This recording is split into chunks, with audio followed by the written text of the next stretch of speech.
Our first lesson is our environment. Here in the starting is given, can you tell?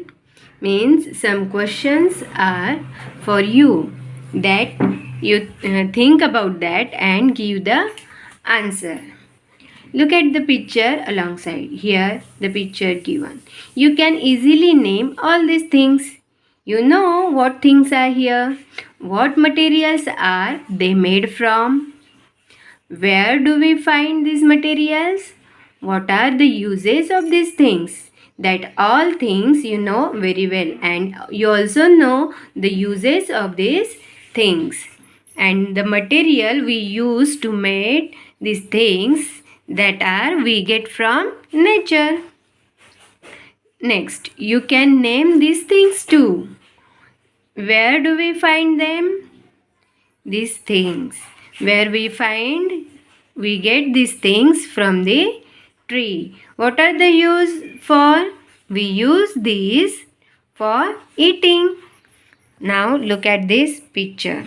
Here the picture given the things that are in our surrounding. Here is one big tree, one river is going alongside, one rabbit, squirrel, monkey. Means the animals also they are in our surrounding. Here the hills and some houses. Now read the next one. There are many things around us. They form our environment. These all things comes together and that we call our environment. There are stones and rocks and soil. There are rivers and streams and lakes. There is air. There are hills and mountains. There are jungles. There are fields and houses and roads and also barren lands. We also see many different animals around us. Different types of trees and bushes and climbers make our environment beautiful. We too are a part of this environment. Means the all things in our surrounding becomes our environment. So we are also a part of environment. Now see, a sparrow and roadside stone. We are comparing the stones with the sparrow. Now let us look at a stone and a sparrow in our surroundings and compare them. A stone remains where it is. Its place changes only if someone picks it up and moves it. It doesn't eat, so it doesn't grow bigger. It doesn't have babies either. It's not the same with sparrow.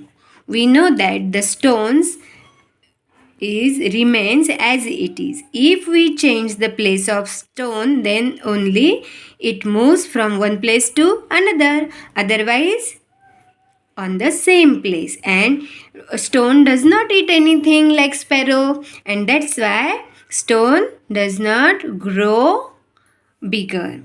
But these things not same with the sparrow, because sparrow build nest. They move here and there on their own. They eat insects and grains. That is why they grow. They lay eggs in nest.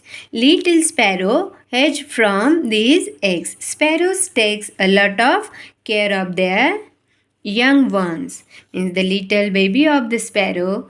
For them, they are bringing a food and making them healthy and eating grains and growing up. So why do we see this difference between this sparrow and the stone?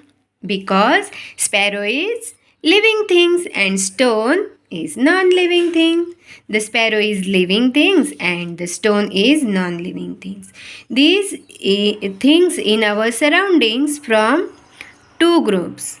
Means all the things in our surrounding that are divided into two groups, that are living things and non-living things. Living things are of two kinds, plants and animals. Non-living are the same, but in the living there are two types. Things in our surroundings, from that one is living and another group is non-living. But from the living things also we are dividing into two groups, that are animals and plants. Animals have babies and seedlings grow from seeds. The seedlings then grow into plants. These tell us that plants are living things. Plants too move. For example, when a bird blooms into a flower, its petals open. But movement of plants are not so easily seen. Plants also need food. Plants are moving but we can't see. Means naturally we are seeing that plants are on the same place, but their seeds are going from one place to another from the air, and the another plants takes place. Of course, plants do not move from place to place like animals do. Their roots hold them down in one place. This is a big difference between plants and animals.